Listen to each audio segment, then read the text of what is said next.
자, 이제 마지막 이야기를 나눌 시간이네요. 지금까지 여러분들과 함께 이 영상을 통해서 함께 동행하면서 하나님을 찾기 위해서 여러 가지 이야기를 나눴죠. 우리가 장애물도 좀 이야기했고요. 또 중요한 전제점에 대해서도 얘기했고, 인간의 행복을 추구하는 것을 어떻게 추구하는지도 얘기했고요. 그리고 인간이 정말 행복해지기 위해서는 무조건적인 사랑과 인생의 목적을 찾아야 되는데, 이것은 하나님과의 관계가 회복될 때만 가능하다, 이런 이야기를 나눴죠. 사실 하나님은 이걸 정말 주기를 원하신다. 그래서 하나님은 이 땅에 스스로가 오셔서, 예수 그리스도로 오셔서 우리가 하나님의 다스림 안으로 들어갈 수 있는 길을 열어주셨다. 결국 이 예수 그리스도에 대해서 우리가 어떻게 반응할 것인가, 이것이 핵심이다, 이런 이야기를 나눴어요. 이 선택에 대해서 여러분들이 5가지 다른 리스판스를 하셨을 것입니다. 저는 이제 여러분들 이 반응에 따라서 여러분들하고 조금 더 이야기를 나누면서 여러분들의 여행의 마지막 부분에, 어쩌면 새롭게 시작되는 여행의 이 부분에 안내를 좀 해드릴까 싶어요. 첫 번째 분들은 리서치 하신 분들이에요. 내게 좀 시간이 더 필요합니다, 이렇게 말씀하신 분들이죠. 이 사랑 깊은 하나님의 초대를 받아들이기에는 지금 준비가 좀 덜 된 것 같아요, 이렇게 생각하시는 분들이죠. 그런 분들은 여러분들 스스로가 인생에 굉장히 중대한 기로 위에 서 있다는 사실을 아신 분들입니다. 이런 분들에게 저는 아주 조심스러운, 그리고 할 수만 있다면 애정어린 그런 격려를 보내고 싶어요. 예수님을 영접한다, 주님으로 영접한다라고 하는 것은 취미생활 하나 얻는 것과 같은 것이 아닙니다. 이것은 사실 인생의 중심축이 바뀌는 것이거든요. 그래서 혁명과 같은 변화예요. 그렇기 때문에 이런 질문을 하면서 좀 멈칫거리는 것은 어떤 면에서 너무나도 당연한 것입니다. 여러분, 이 책을 처음 시작할 때 저와 나눴던 이야기가 생각나세요? An honest question must be given an honest answer. 솔직한 질문은 솔직한 답변을 가져다 든다. 이 자세를 계속 견지하시면서 이 리서치의 기간을 지나가셨으면 좋겠어요. 저는 이 리서치의 기간을 지나가는 많은 사람들과 함께 동행했는데요. 이분들이 리서치를 택하는 이유가 보통 3가지 정도가 있더라고요. 여러분들 첫 번째 이야기 나눌 때 들었던 이야기 생각나세요? 우리가 하나님에 대해서 알아갈 때 우리에게 장애물이 있다는 것이요. 그 장애물 중에서 첫 번째 장애물 기억하시죠? 지적인 장애물입니다. 지금까지 세상을 바라보고 생각하던 방식이 있었잖아요. 그런데 그 방식과 다른 하나님을 중심으로 하는 세계관에 대한 이야기를 들었을 때 이게 정리가 되지 않은, 석연치 않은 부분들이 남아있을 수 있어요. 인생의 중요한 결정을 내리는데 지적인 부분이 정리가 되어 있지 않으면 인생을 살아가면서 끊임없이 멈칫할 수밖에 없습니다. 어쩌면 여러 가지 질문이 있으실지도 몰라요. 호기심이 있을지도 몰라요. 근데 중요한 건 문제의 핵심을 찾으십시오. 이 문제가 해결되면 나는 나머지 문제들은 사소할 수 있겠다. 왜냐하면 사람들의 질문은 복잡하고요. 또 그 사람들의 생각과 사고와 삶의 깊이만큼 질문도 다양하고 달라요. 그래서 여러분들이 가진 질문 중에서 핵심적인 질문이 뭔지를 찾아내시고 그것을 다루는 것이 필요합니다. 제가 소개해드리는 이 작은 소책자 있잖아요. 이 소책자를 통해서 찬누리들이 자주 던지는 21가지 질문에 대해서 만화로 잘 만들어 놨거든요. 거길 보시면 짧은 이야기도 보실 수 있지만, 또 한 강의, 1시간 정도 강의를 들어야 한다거나, 또는 한두 챕터에 어떤 책의 챕터를 읽는다거나, 아니 어떤 때는 한 권의 책을 읽어야 된다거나, 그런 보조 자료들도 다 소개해 놨어요. 또는 난 책 읽기가 싫어, 그런 분들은 유튜브에 가셔서 설문설답 21 이렇게 치시면 21가지의 질문에 대해서 제가 짧게 대답한 모습이 나옵니다. 그래서 여러분, 지적인 장애물을 정리하셔야 됩니다. 기독교는 다시 말하지만 억지로 믿는 것이 아닙니다. 지적 자살을 하는 것이 아닙니다. 지적으로 더욱더 영민해지는 것이 기독교인이 되는 길 중에 하나입니다. 두 번째 장애물은요, 여러분들이 교회에 대해서 가지고 있는 부정적인 생각이 아직 사라지지 않았기 때문에 멈칫거리는 것이죠. 만약 그러시다면 저와 함께 어쩌다 기독교가, 하나님을 믿는 사람이 이 모양이 됐는가 하는 문제의식을 가지고 예수를 정말 올바르게 따르는 것이 시급하다라고 여러분들에게 좀 말씀드리고 싶어요. 여러분, 여전히 예수님을 진실하게 따라가는 사람들이 있습니다. 지난번에 얘기한 대로 진짜 교회는 짝퉁들이 많잖아요. 그 예수를 통해서 뭔가 얻어낼 것이 있었던 사람들이 너무 많아서 자신의 야망과 세속적 가치, 세속적 이익을 취득하려고 했던 사람들이 늘 있어 왔었어요. 다시 말씀드리지만 이 영상을 보시는 분들은 이런 부정적인 부산물에 집중하기보다는 예수라는 분, 그분의 가르침, 그분의 초청에 집중하셨으면 하는 마음이 간절해요. 아마 세 번째 장애물은요, 고통의 문제인데요. 왜 나한테 이런 고통이 있는가? 이 문제가 아직 정리가 안 되신 분들이 계실지 모르겠어요. 네 번째, 다섯 번째 이야기에서 이 이야기를 나누었지만 이 고통은 하나님이 우리에게 주신 것이 아니고요. 이 깨어진 세상에 피할 수 없는 결과예요. 이 세상을 살면서 사람들은 고통을 피해갈 수 없어요. 고통의 종류도 고통을 받는 시간도 택할 수 없어요. 이 이유가 인간의 가장 중요한 하나님과의 관계가 깨어졌기 때문이에요. 이 문제를 해결하기 위해서 하나님은 인류의 역사 속에서 가장 미천했던 족속인 이스라엘을 찾아가셨고, 예수님이 이 땅에 오실 때에도 가장 가난하고 식민지 국가의 목수의 아들로 하찮게 태어나셔서 온갖 고통을 겪으시면서 이 문제를 풀어내셨어요. 사실 예수님이야말로 당신이 겪은 고통 이해하실 수 있는 이 땅에 계신 거의 유일한 분일지도 몰라요. 여러분, 어쨌든 이 문제들이 좀 이 세 가지 정도 때문에 이게 정리가 되지 않아서 탐구를 택하신 분들이 있다면 이 부분들을 잘 정리하셔서 중대한 결정을 내리셨으면 좋겠어요. 근데 이런 결정을 내리고 할 때 여러분들 가운데 이런 분들이 또 많을 거예요. 난 아직 잘 몰라요. 아직 성경도 한 번도 안 읽었고요. 이런 분들이 계실지 모르겠어요.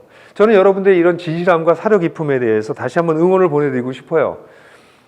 그렇다면 여러분들에게 직접적으로 도전하고 싶은 건 성경을 읽으면서 하나님을 찾아보십시오. 여러분 말씀드렸지만 성경은 하나님에 대한 고급 정보를 담은 최고의 미디어입니다. 근데 여러분, 성경을 읽는 게 그렇게 쉽진 않아요. 30분씩 매일 읽어도요, 1년이 지나야 다 읽습니다. 이 방대한 수천 년 동안 쓰여진 글을 이해한다는 것은 사실 쉽진 않아요. 제가 여러분들과 함께 나누었던 6번의 강의는 이 내용들을 축약한 것이라고 말할 수 있죠. 그러나 만약 성경을 읽으시려고 한다면 예수님에 대해서 직접 증언한 4가지 사복음서를 읽으시면 좋을 것 같아요. 마가복음을 읽어보면요, 예수님의 행적을 굉장히 빠른 속도로 전달해주고 있고요. 마태복음은요, 예수님의 가르침에 좀 집중하고 있어요. 누가복음은 가난하고 소외된 사람들을 예수님께서 어떻게 찾아오셨는지에 대한 이야기를 얘기하고 있고요. 요한복음은 이 세 책과 조금 다르게 조금 약간 후에 쓰여졌는데요. 예수님이 어떤 분인지에 대해서 더 깊은 사색과 또 예수님과의 만난 사람들의 이야기를 다루고 있어요. 이 사복음서를 한번 읽으시면서 이 예수는 어떤 분인지, 나랑은 어떤 관계가 있는지에 대해서 한번 질문해 보시면 좋겠다는 생각이 들어요. 제가 쓴 책 중에서 요한과 함께 예수 찾기라고 하는 책이 있어요. 요한복음이 특별히 하나님을 알아가는, 예수님을 알아가기에는 가장 좋은 책이라고 말할 수 있거든요. 그래서 요한복음을 31일 또는 6주 동안 매일 조금씩 한 20-30분씩 읽으면서 알아갈 수 있도록 예수를 찾아보는 책인데요. 강추해 드리고요. 난 근데 좀 긴 책보다는 그건 너무 헤비한데 이런 생각이 드신다면 예수님께서 성경에서 만난 5 종류의 사람들이 있어요. 그 5 사람의 이야기를 다룬 책이 만나지 않으면 변하지 않는다라고 하는 책이 워크북과 함께 있으니까요. 이 책을 좀 사용하셔서 예수가 정말 어떤 분이지 하는 것을 찾아보시는 것도 아주 좋다고 생각해요. 그렇지만요, 여러분들 가운데서는 사실 나는 이 책에 있는 내용을 다 이해해. 근데 내 삶은 변화되지가 않았어. 난 뭘 더 알아야 되는 거야? 왜 이런 거지? 이렇게 얘기하셔서 탐구를 택한 분들도 계세요. 그분들은요, 어쩌면 여러분들이 예수님을 정말 영접한 적이 없기 때문일 수가 있어요. 지적으로만 동의하고 그런가 보다 하고 교회를 다니셔서 그럴 수도 있고요. 아니면 여러분들이 예수님을 정말 영접하셨다면 성장하지 않았기 때문이에요. 예수님을 주인으로 받아들이는 것은 피상적인 어떤 진리를, 어떤 교리를 외우는 게 아니고요. 어떤 기도를 한번 해주는 게 아니고요. 예수의 생명이 우리 속에서 자라나는 것이거든요. 근데 이 생명이 자라나는 것이 아니라 그냥 문화에 적응하면서 살아오셨다면 모르는 것도 아니고 아는 것도 아니고 아마 이럴지도 모르겠어요. 그런 분들은 예수님을 주인으로 진정으로 결단하는 인격적 결단이 필요할지 모르겠어요. 저는 리서치하는 분들을 정말 많이 만나거든요. 그리고 그분들이 결국은 하나님을 만나게 되는 그 여정을 같이 걸어가요. 제가 최근에 만난 한 분은요, 사회의 불의에 대항하면서 살았던 사람이에요. 30대 중반 정도까지 그렇게 살고 있었는데요.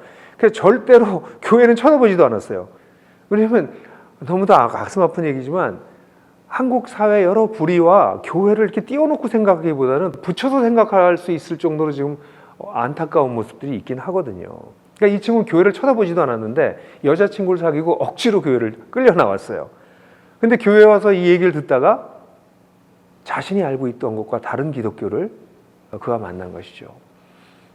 그리고 제가 이 책에 나와 있는 내용을 이분하고 이야기 나눴을 때 이분이 이렇게 얘기했어요. 내가 들은 이 이야기는 내게 너무 혁명적인 이야기입니다. 제가 지금까지 살아왔던 것과 전혀 다른 삶을 살아야겠다고 결단하는 것인데 제게는 시간이 필요합니다. 사실 이 고백은요, 이분뿐 아니라 제가 만난 적지 않은 분들이 얘기하셨어요. 이건 혁명적인 결단인 것이군요. 이건 마음을 수용하는 게 아니군요. 마음의 평안을 얻기 위해서 하는 것이 아니군요. 이건 삶의 방향을 바꾸는 것이군요. 이 친구는 몇 주 동안 계속해서 예수에 대해서 성경도 읽고 생각도 하고 깊이 고민하다가 결국 예수를 영접하는 삶을 살겠다고 결단하고 세례를 받았어요. 저는 이렇게 진실하게 추구하는 사람들이 하나님을 만나는 것을 보아왔습니다. 탐구를 선택하신 여러분들의 진실한 추구에 응원을 보냅니다. 그렇다면 여러분들 하나님을 만나는 그 시간을 위해서 시간을 꼭 내십시오. 여러분의 영혼과 여러분의 인생을 위해서 그 시간을 사용하십시오. 그리고 그 시간에 성경을 읽다가 하나님께 기도도 해보십시오. 하나님, 정말 예수가 돼서 오셨다면 제가 읽는 이 성경을 통해서 예수가 누군지를 알려주세요. 깨닫게 해주세요. 저는 가끔 진지한 이런 찾는 이들이 하루에 30분씩 마음을 정하고, 옛날 우리 어른들이 40일 이 지성으로 기도하는 거 있었잖아요. 마치 그런 마음으로 40일 동안 내가 한번 성경 읽어보겠다. 그렇게 성경을 읽다가 하나님을 만나는 수많은 사람들을 사실 만났어요. 진실하게 찾는 자들, 그들에게 하나님께서 응답하십니다.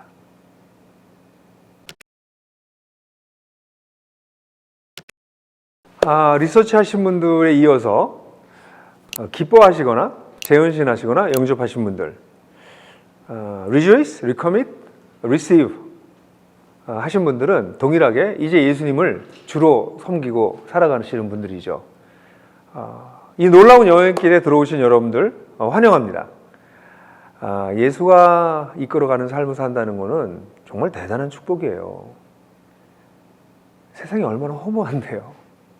어디로 가야 될지, 어떻게 살아야 될지, 뭐가 옳은지 알 수 없는 세상에서 진리 되신 예수께서 우리를 이끌어 가신다라고 하는 것은 정말 대단한 축복이죠. 이거는 사실 자기 자신만의 행복을 위해서가 아니라 세상 속에서 하나님께서 일하고 계시기 때문에 그 속에서 내 역할도 찾아가는 것이기 때문에 와, 이건 정말 흥분되고 기쁜 일이죠. 하나님의 그 무조건적인 사랑을 누리면서 하나님의 역사 속에서 내 인생의 목적을 찾아갈 수 있다는 것. 이게 우리가 모두 간절히 원했던 것 아닙니까? 여러분, 이걸 위해서는요, 여러분들 이 영상에서 다루었던 것처럼 기독교의 4가지 핵심 진리를 더욱더 깊이 있게 알아가면서 그것을 여러분 속에 내면화시키셨으면 좋겠어요. 하나님이 내 인생과 세상의 주인이라고 하는 깨달음, 거기서 머물지 않고요, 이게 인간과 역사와 문화와 그리고 우리가 살고 있는 사회와 생태계의 주인이라고 하는 생각으로 발전되셔야 됩니다.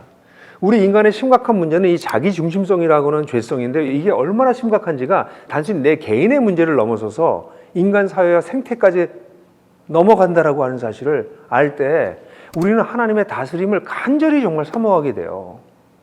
제가 하나님을 따른 지 50년이 넘었는데요, 제가 50년 전에 하나님을 만났을 때의 그 감격과 지금 주님을 따라가면서 누리고 있는 그 사랑의 깊이는 사실 비교할 수가 없어요.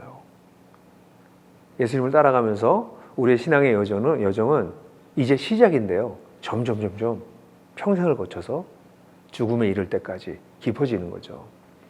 그럼 이 긴 여행 어떻게 갈까요? 여러분, 여행을 할 때는요, 4가지 아주 중요한 필수적인 준비물이 있어요.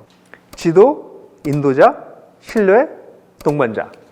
맞아요. 우리의 영적인 여행에는 성경이라는 지도와 성령이라고 하는 인도자와 그리고 이 성경과 성령을 신뢰하는 신뢰, 믿음, 그리고 마지막에 동반자라고 할 수 있는 공동체가 꼭 필요해요. 여러분들 여행을 잘 가실 수 있도록 이 4가지 중요한 준비물에 대해서 제가 설명해 드릴게요. 첫 번째, 우리에게 지도가 필요한데 그것이 성경입니다. 우리는요, 진리를 암중모색하면서 길을 찾는 사람들이 아닙니다. 우리에게 주어지고 알려진 하나님의 뜻이 있어요. 제가 여러 번 얘기했지만 성경은 하나님에 대해서, 인생에 대해서, 세상에 대해서 최고급 정보를 담은 텍스트입니다. 이거 엄청난 미디어죠.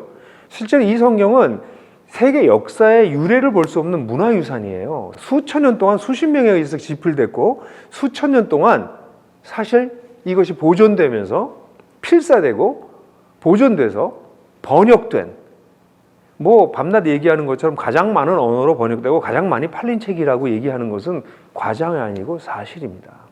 왜 이렇게 이 책을 사람들은 소중하게 여길까요? 이 책에 우리 인간에게 필요한 가장 중요한 진리들이 담겨져 있기 때문입니다. 그래서 이 여행을 하시려면 막 멋대로 가시면 안 되시고요. 그 인생의 지도라고 할 수 있는 이 성경을 잘 아셔야 됩니다. 앞에서도 말씀드렸는데요. 사복음서부터 시작하시는 게 좋아요. 사복음서는 예수님의 생애와 가르침에 대해서, 특별히 예수님이 가르치신 하나님 나라가 무엇인지에 대해서 가르치고 계세요. 하나님 나라가 뭔지에 대해서 집중해서 한번 살펴보십시오. 그리고 예수님께서 만난 사람들이 왜 저렇게 변화되었는지에 대해서 살펴보십시오. 예수님께서 궁극적으로 죽으시고 부활하셨는데 이걸 통해서 지금 무슨 일을 하려고 하셨던 것인지 성경을 탐구해 보세요. 성경의 나머지 부분은요, 신약의 나머지 부분은 사실은 이 예수를 가까이에서 경험했던 첫 그리스도인들, 초기 그리스도인들이 예수님을 하나님으로 믿고 하나님의 다스림을 받으면서 어떻게 살았는지에 대한 이야기들이에요. 역사적인 기록과 편지들로 구성되어 있는데요. 이것을 통해서 우리는 말로가 아니라, 교회에서가 아니라 삶의 현장에서 예수를 어떻게 따를 것인가, 그 속에 드러난 하나님의 뜻을 어떻게 선명하게 알 것인가, 이런 얘기가 거기에 들어가 있어요. 목사님 구약은 너무 길고 재미없는데, 아니, 구약도 굉장히 의미가 있습니다. 왜냐하면 구약은 인간의 역사 속에서 왜 메시아이신 예수가 꼭 필요했는지 얘기해 주는 책이에요. 신약이 약 50년 정도의 기간 동안 쓰여진 그 역사를 다룬 책이라면요, 구약은 수천 년의 제국들과 함께 지나가는 역사를 다루고 있기 때문에 구약을 읽으시면 역사와 사사 속에서 일하시는 하나님을 발견하게 돼요. 특별히 다시 말하지만 미천한 한 족속을 택해서 자기 자신을 드러내시는 하나님의 놀라운 뜻을 발견하죠. 그 이스라엘의 지속적인 반역에도 불구하고 변개치 않는 사랑을 보여주시는 하나님, 그래서 그들을 통해서 세상을 회복하시려고 하는 그 하나님의 뜻과 열정을 우리가 만나게 돼요. 그래서 사실 구약을 자꾸 읽게 되면요, 역사의식과 사회의식이 막 생겨납니다. 이 하나님의 이 세상을 회복하려고 하시는 하나님의 뜻은 결국 구약의 일부 서신서와 계시록을 통해서 인간의 역사를 어떻게 마무리하실 것인가, 그래서 어떻게 새로운 세계를 열어주실까로 끝이 나게 됩니다. 여러분 기억하세요. 지도가 없이는 여행은 실패할 수밖에 없습니다. 저는 성경을 읽고 묵상하지 않으면서 성장하는 그리스도인들을 만난 적이 없습니다. 지난 2000년 동안도 그렇고 특별히 지난 수세기와 현대 그리스도인들의 성장을 자세히 살펴보면 그들 모두는 성경을 그들의 삶의 가장 중요한 요소로 여기고 있습니다. 자, 두 번째는 인도자인 성령님이십니다. 성경이 우리에게 객관적인 진리를 전해준다면 그래서 그냥 그걸 가지고 알아서 사는 거, 그것이 전부가 사실은 아닙니다. 성경을 통해서 사실은 우리 인생에 예수님을 영접했을 때 어떤 일이 생기는지, 예수님을 영접하면 성령님이 오셔서 그 회복될 하나님 나를 위해서 우리를 어떻게 인도하시는지를 보여주면서 우리를 이끌어 가시는 분이 성령님이시기 때문에 우리가 성경을 읽을 때마다 성령님은 우리에게 오셔서 하나님을 깨닫게 해주세요. 또한요, 하나님을 받아들이게 되면 성령님이 우리 속에 오시면서 우리 양심이 새로워지기 시작합니다. 그 양심이 새롭게 움직이기 시작해요. 성령님을 가장 처음 받아들인 사람들은요, 하는 무슨 귀신이 온 게 아니고요, 여러분은 양심이 변하기 시작해요. 그러면서 여러분들을 점점 신비한 방법으로 인도하시기도 하고 꾸짖기도 하시고 우리의 성품을 변화시키시고 꿈과 비전을 주시고 특별한 은사도 주시고 결국은 하나님의 사역에 동참하게 하세요. 성령님이 없이는 이 길을 못 가요. 우리의 인도자시기 때문이에요. 그런 면에서 성경은 우리의 객관적인 진리라고 말할 수 있다면 성령님은 우리에게 주관적인 경험을 할 수 있게 해주신 분이세요. 이때 중요한 건요, 성령님은 당신이 감독해서 우리에게 전수해 주신 그 성경의 가르침을 벗어나지 않는다는 것이에요. 하나님은 스스로 자기 모순에 빠지지 않으십니다. 성령님을 따르게 될 때 주관주의나 신비주의 같은 데 빠지지 않을 수 있는 이유는 말씀이라는 지도, 객관적 진리가 우리에게 있기 때문에 신비한 하나님의 성령도 이와 함께 서로 보완적이라는 것이죠. 그러니까 성경을 잘 모르고 잘 이해하지도 못하면서 성령을 따른다고 한다거나 초자연적인 어떤 경험을 한다거나 하는 것은 매우 위험한 것이니까 꼭 여러분들에게 지적해드리고 싶어요. 영적인 현상을 경험하였다고 해서 그게 다 모두 성령으로 말미암은 것은 아니기 때문입니다. 다른 모든 종교에서도 좀 이상한 신비한 경험이 있어요. 그렇기 때문에 객관적인 진리를 제공하는 성경과 우리 속에서 주관적으로 역사하신 성령님은 늘 함께하면서 우리 여행을 이끌어 가십니다. 지도와 인도자. 그런데요, 이 지도자와 인도자가 있다 할지라도 이 지도와 인도자를 신뢰하지 않으면 우리 여행은 불안합니다. 지도와 인도자에 대한 신뢰, 그걸 기독교의 믿음이라고 불러요. 여러분, 그 모든 종교가 이 신심을 중요하게 여기거든요. 지성이면 감천이다 하는 게 신심입니다. 그래서 그리스도인들조차도 기독교의 믿음이 열심히 믿으면 들어주는 거라고 생각을 해요. 아닙니다. 열심히 믿어도 안 들어주세요. 하나님은 그런 하나님이 아닙니다. 여러분들이 조작할 수 있는 하나님이 아닙니다. 여러분들이 복채를 좀 더 많이 내놓으면 들어주는 그런 하나님이 아니세요. 성경에서 얘기하는 믿음은요, 내가 믿고 싶은 거, 나의 소원을 이루어 주실 하나님을 믿는 게 아니에요. 성경에서 얘기하는 믿음이라고 하는 건요, 오히려 하나님의 성품, 하나님이 우리를 위해서 이미 하실 일, 지금 하고 계시는 일, 앞으로 하실 일을 믿는 거예요. 그 하나님에 대한, 내가 성경을 통해서 깨닫게 된 그 하나님에 대한 전인격적인 반응인 것이죠. 진짜 받아들이고 사는 것이죠. 하나님께서 나를 위해서 하신 일이 무엇입니까? 예수 그리스도를 통해서 여러분들을 죄를 사해 주시고 하나님 나라에 들어가서 하나님 앞에 설 수 있게 해주셨어요. 그것을 믿는 것입니다. 하나님께서 우리에게 약속하신 성령을 주시겠다고 하셨잖아요. 그 약속을 믿는 것입니다. 내가 혼자가 아니라 나와 함께 가는 사람들을 주셨다라고 하는 그 약속을, 그리고 그 사람들 속에서 일하시는 하나님을 믿는 것입니다. 하나님께서 지금 세상 속에 오셔서 지금도 일하고 계시고요. 하나님이 지금도 일하고 계세요. 지금도 일하고 계시고 세상을 회복하기 위해서 그의 백성들을 부르시고 계시고 그들과 함께 일하고 계시다는 사실을 믿는 것입니다. 우리가 열심히 일하지만 그래서 세상이 완전히 회복되는 것은 아니고 그가 다시 오셔서 세상을 회복하실 것, 그래서 세상의 온갖 불의와 악함을 제거하시고 눈물과 슬픔을 제거하실 것이라는 것, 그것을 믿는 것입니다. 하나님이 어떤 분인가? 하나님이 무엇을 하셨나? 무엇을 하고 계시나? 무엇을 하실 것인가를 성경을 통해서 깨달은 것들을 전심으로 믿는 것입니다.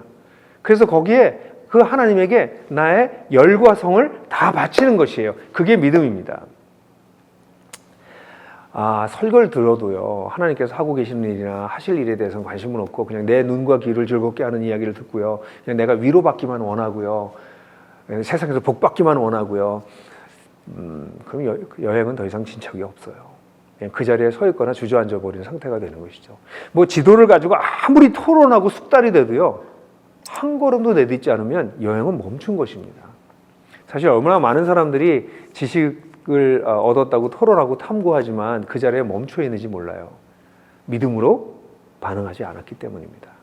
믿음이란, 다시 말하지만 하나님께서 하셨고 하시고 또 하실 일, 그로 말미암아 나에게 흘러들어온 축복, 나의 공동체에 들어온 축복, 이것을 진심으로 받아들이는 것이고요. 그러니까 믿음은 어떤 면에서는 이 놀라운 축복의 통로와 같은 것이에요. 마지막으로요, 네 번째 요소는 공동체입니다. 동반자예요. 제가 여러분들 아까 환영한다고 그랬죠? 왜 갑자기 환영한다고 그랬을까요? 제가 가고 있는 이 길에 여러분들이 어떤 모양으로든 동반자가 되셨기 때문이에요. 동반자를 얻는다는 건 긴 여행길을 가는 사람들에게는 정말 중요해요. 여러분들이 하나님 앞에 돌아오겠다라고 하는 결정은 단독적으로 하셨죠? 어릴 때는 엄마 손 잡고 교회를 갔을지도 몰라요. 나이가 들어서 여자친구한테 끌려서 교회 갔을지도 몰라요. 그러나 하나님을 받아들이는 것은 단독적 결단에 의해서 가능합니다. 그런데 하나님을 받아들이고 나니까 하나님 속에, 하나님 안에 이미 돌아온 여러 사람들이 존재한다는 것을 깨닫게 돼요.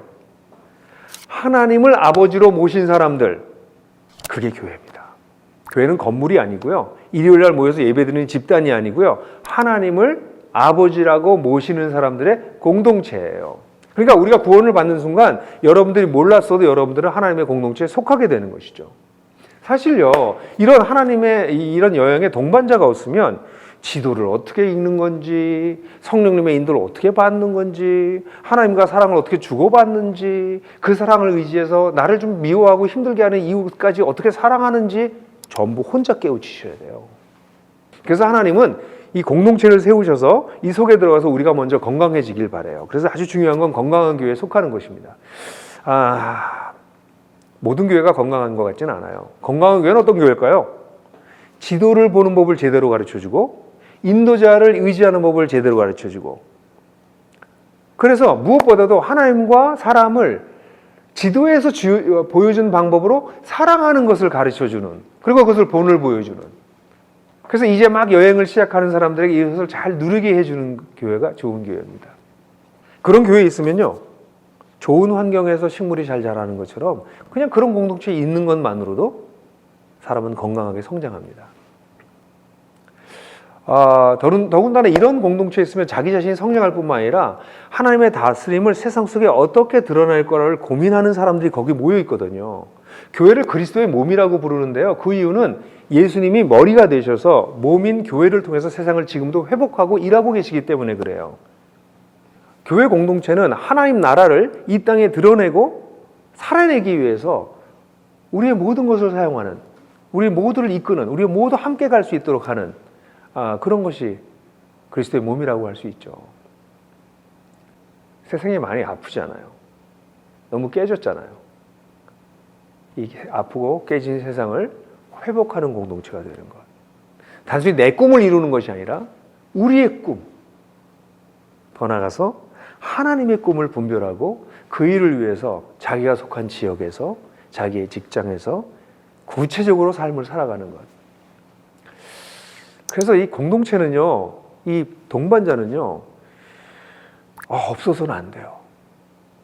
공동체가 없는 순례자는 홀로 가다가 길을 잃거나 지쳐서 넘어지기 십상인 거죠. 이렇게 네 가지 요소를 귀하게 여기고 영적인 여정을 시작하면요, 우리는 영적으로 자라가기 시작해요. 여러분, 우리가 생물학적으로도 어린 시절이 있고 청년기가 있고 결국 장성해서 부모가 되잖아요. 또 아이를 낳고 이렇게 하는 것처럼 영적으로도 우리 이렇게 성장해요. 이 영상을 보시면서 아마 재헌신하신 분들은 영적으로 성장하다가 어느 시점에서 그 성장이 멈춰버린 분이실지도 몰라요. 또는 퇴보한 분들이 계실 수도 있죠. 하나님이 주인이라고 여기고 살다가 다른 것에 마음을 뺏겨서, 그럼 우리는 영적 순례에서 길을 잃어버리는 거거든요. 그래서 혼란에 빠집니다. 다시 강조하지만요, 여러분, 신앙생활은 우리 속에 오신 하나님으로 말미암아 새로운 삶을 누리는 것입니다. 그래서 우리에게 주어진 그 새롭게 시작된 생명을 귀하게 여기고 건강하게 자라가야 돼요. 이 영적 여행에 있어서 우리의 신앙은 영적 아이로 시작합니다. 이 영상에서 다룬 것과 같은 아주 복음의 기본적인 뼈대를 받아들이고 예수님을 우리의 주인으로 영접하면 이 영적인 생명이 막 태어난 거죠. 막 시작된 거죠. 이 영적 아이라고 할 수 있어요? 그럼 이 영적 아이한테 필요한 게 뭘까요? 이 영적 아이한테 가장 필요한 것은 하나님의 사랑입니다. 영적 아이에게는 하나님이 자신을 얼마나 사랑하시는지, 또 하나님께 어떻게 사랑을 표현할 수 있는지를 배우는 것입니다. 그러면 영적 아이는 성장하게 돼요. 이때 공동체의 역할은 굉장히 중요해요. 예수님을 먼저 받아들인 영적인 청년이나 또 영적인 부모들이 이 영적인 아이들을 잘 돌보아 줘야 됩니다. 그분들을 잘 보호하고 양육하고 본이 되어주는, 이것이 너무나 중요하죠. 이렇게 영적 아이는 하나님의 사랑을 드러내주고 보여주는 공동체 안에서 지도를 읽고, 성경이죠, 인도자의 뜻을 분별하고 성령님이죠, 그러면서 점점 성장해 나가요. 그러면 자립심이 있는 영적 청년이 됩니다. 영적 청년은요, 자기 정체성이 생겨요. 내가 누군지 알아요. 나는 하나님의 사랑을 입은 자로구나 하는 사실에 흔들리지 않습니다. 영적 아이는요, 흔들려요. 근데 이제부터 이 청년들은 흔들리지 않을 정도로 성장한 거죠. 이렇게 되면 자신을 향한 하나님의 뜻을 찾기 시작합니다. 그리고 자신의 사명감, 나는 왜 존재하지? 이걸 찾기 시작하고 조금씩 발견하기 시작합니다. 이런 영적 청년들은요, 영적인 동생이라고 할 수 있는 영적 아이를 돌봐줄 줄 알아요. 어떻게 하나님을 예배하는지, 어떻게 하나님을 따라가는지 도와줄 수 있고요. 더 나아가서는 영적인 부모라고 할 수 있는 자신의 리더들을 잘 섬기기도 하죠. 이렇게 건강하게 자라는 영적 청년들은 결국 나중엔 영적 부모가 됩니다. 영적 부모는 뭘까요? 그건 다른 사람이 영적으로 태어날 수 있도록 도와주는 사람들입니다. 그리고 그들이 건강하게 자랄 수 있도록 이끌어주는 사람들이에요. 영적 청년들이 지금 일하고 계신 하나님의 놀라운 역사에 참여할 수 있도록 돈을 보여주고 이끌어가는 사람들이에요. 더 나아가서는 영적인 공동체를 이렇게 세워나가고 이 땅에 하나님 뜻이 이루어질 수 있도록 아주 앞서서 나가는 사람들이 영적 부모라고 말할 수 있어요. 한국 교회 숫자가 아무리 많아도요, 아직 하나님께 돌아오지 않은, 회심하지 않은 사람들과 영적 아이들이 가득 차 있다면 너무 시끄럽고 문제가 많을 거예요. 근데 만약에 한국 교회에 이런 영적 청년과 영적인 부모들이 점점 많아진다면, 그럼 한국 교회는 얼마나 건강해질까요? 그리고 한국 교회를 통해서 우리 사회는 또 얼마나 조금 더 살만한 곳으로 바뀔까요?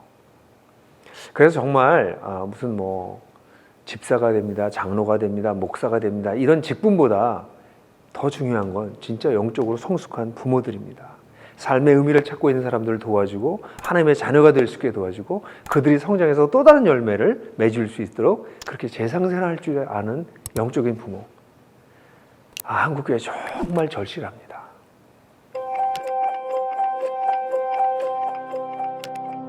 사랑하는 여러분, 우린 주님을 만날 때까지 이 영적인 순례를 계속해 나갈 것입니다. 사실 우리는 참 흠도 많고 부족한 인생이잖아요. 그건 늘 느껴요. 도대체 하나님을 따른 지 50년이 넘었는데도 여전히 그 느낌이 들거든요. 나는 참 부족하다.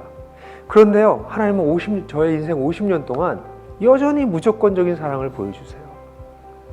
삶의 목적을 저에게 보여주셨고요. 나의 60이 넘은 이때에도 이제 하나님 또 나를 어디로 이끌어 가시려고 하시나? 라고 질문하게 만드세요. 저는 여러분들이 이 하나님의 사랑을 누리셨으면 좋겠어요.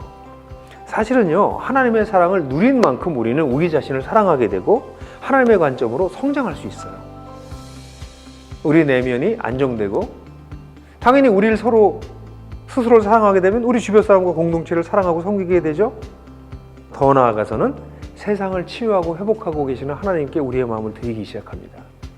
이 깨지고 아픈 세상 속에서 하나님의 다스림을 드러내는 일, 그 일이 하고 싶어지는 거죠. 내면에 힘이 생기기 시작하니까. 여러분들이 영적 청년이 어서 되셔서 그 하나님의 일 속에서 자신의 몫을 감당하고 싶은 꿈을 꾸시게 되기를 간절히 바라요. 그래서 세상과 교회 속에서 자신의 역할을 찾아서 그 하나님과 함께 여행을 계속해 나가시면 참 좋겠다는 생각을 다시 합니다. 꽤 멋있는 삶이거든요. 그런데 여러분, 한 가지 꼭 말씀드리고 싶은 것은요, 이 여행이 그렇게 쉽지만은 않아요. 이 여행 속에 적지 않은 난관과 혼란을 경험하시게 될 겁니다. 여러분들이 때로는 높은 산을 건너셔야 되고요, 깊은 골짜기, 거친 광야를 지나가셔야 될 것입니다. 그런데 우리와 함께 하시겠다고 하셨던 하나님, 우리 속에 계신 성령님은 우리를 떠나지 않으십니다. 그래서 그분을 신뢰하고 그분의 뜻을 따라서 살아가면서 그분의 뜻이 우리 인생에 이루어지는 것을 보면서 이 길을 가게 될 때 우리 삶에는 참 아름다운 사연들이 차곡차곡 쌓이게 되는 거죠. 그러면요, 저처럼 나이가 들어도요, 나이가 드는 게 서글프거나 허무하지 않아요. 나이가 드는 것이 자랑스럽답니다. 흠없고 부족한 우리들을 부르셔서 이 놀라운 삶을 살게 하시는 하나님의 사랑은 얼마나 크고도 높습니까? 이 놀라운 길을 걸어가기로 결단하신 여러분들이 좀 앞선 가이드가 되어 주셨으면 좋겠어요. 여러분, 친구들 보시면요, 겉으로 보는 아무런 문제가 없어 보이지만 내면적으로는 깊은 상처와 삶의 혼란과 어려움을 갖고 있는 사람들이 우리 주변에 너무 많잖아요. 특별히 내가 좋아하는 사람들, 나의 가족, 나의 친지, 친구, 동료들, 그들의 문제의 근원적인 문제를 해결해 주시는 그 예수님이 그들의 삶에 찾아가실 수 있는 디딤돌이 되어주세요. 저는 이 영상을 통해서 여러분을 만날 수 있어서 너무 감사했어요. 언젠가 우리 모두가 얼굴을 맞대고 만나는 날이 오겠죠. 어느 날 지나가다가 여러분들이 저에게 그 영상에 했던 그 목사님이세요? 이렇게 저를 만나실 수도 있겠죠. 그럴 때 그렇게 하지 않는다 할지라도 이 길을 가신 분들은 마지막 날에 다 만나거든요. 남은 여행길에 우리가 만나건 아니면 마지막에 만나건 우리가 살아왔던 사연을 함께 나누면서 우리가 걸어왔던 흔적이 하나님의 역사의 한 부분이 될 수 있다면, 그 참 부족한 인생이었지만 하나님의 온 세상 회복 프로젝트에 내가 좀 한 게 있어요 라고 말할 수 있는 그런 삶을 사실 수 있다면 얼마나 좋을까. 그런 아름다운 여행 사실 수 있는 이 풍성한 삶의 초대, 여러분들이 만끽하시기를. 다시 만날 때까지 여러분 강건하십시오.